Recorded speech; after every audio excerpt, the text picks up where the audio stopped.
About 20 cars damaged, some shot with BB guns, others hit with rocks. Tonight, we're learning more about a vandalism spree in Battle Creek.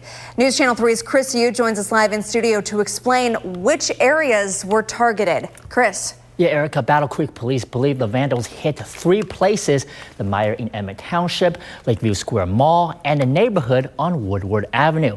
Now, the video you're about to see here shows the group throwing rocks at a pickup in the neighborhood. Today, we went to that neighborhood to see the extent of the damage.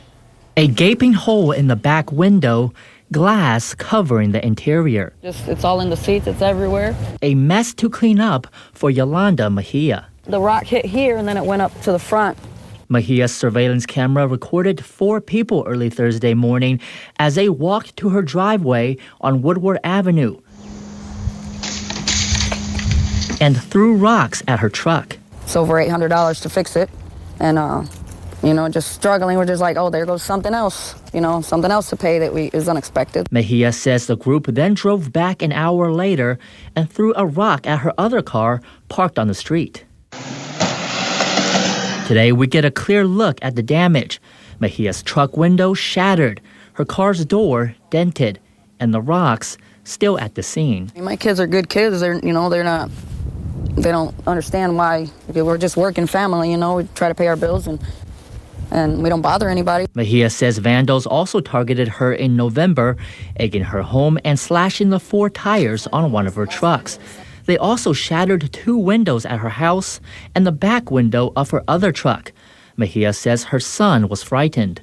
He threw himself on the floor thinking somebody was shooting it up, shooting up the place, because we'd never heard a sound like that before. Just a few houses down from hers, the vandals smashed another vehicle's windows.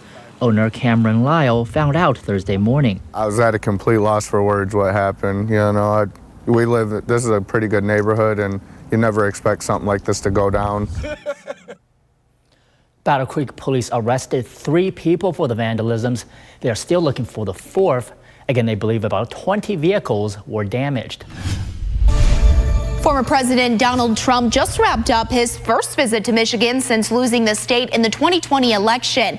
Our political reporter Rachel Louise Just tells us what Trump focused on in his first visit back to the Great Lakes state. Trump came to Michigan to stump for candidates running for the November election, but for much of tonight, the focus was on an election that happened a year and a half ago. The 45th President of the United States of America, Donald J. Trump. Thousands of supporters filled a sporting complex in northern Macomb County in support of the former president. Trump was in Michigan to endorse Attorney General candidate Matthew DePerno and Secretary of State candidate Christina Caramo.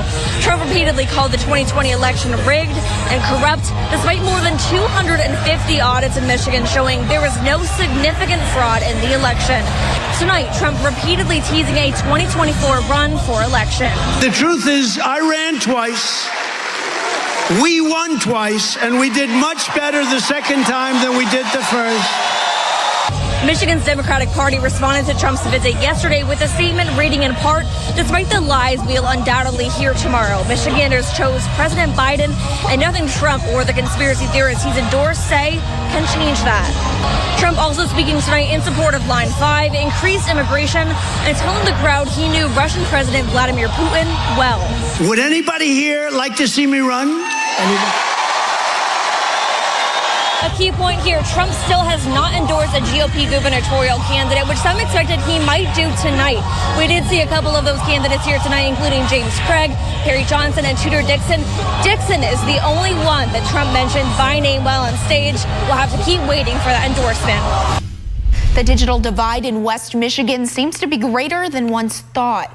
A survey in Calhoun County shows some surprising numbers when it comes to internet access.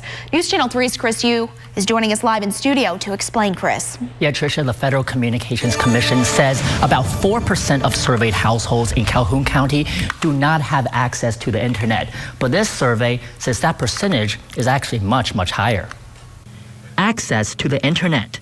Important before, even more so during the pandemic. Internet access is basically a utility.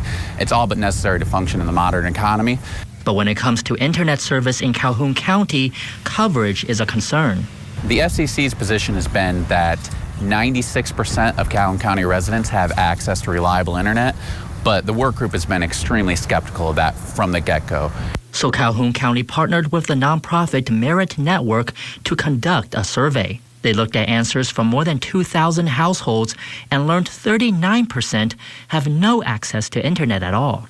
We went to individuals, we went to homes, and we found that a lot of folks were not appropriately represented when it came to that figure coming from the FCC. When it comes to households that do have internet, less than 45% have service that meets or exceeds broadband speeds.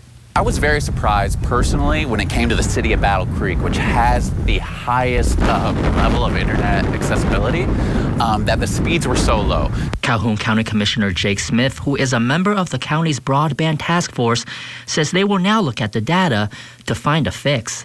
And that doesn't necessarily mean that the county or any level of government is going to step in as an internet service provider, but what we can do is work with providers to see what infrastructure is missing and help them bridge that gap so that they can get their product to their consumers in our community. The FCC says broadband speed is internet with at least 25 megabits per second download and 3 megabits per second upload. Now, according to the survey of the Calhoun County residents that have no internet, 73% say that services are simply not available in their area. 23% say they cannot afford internet.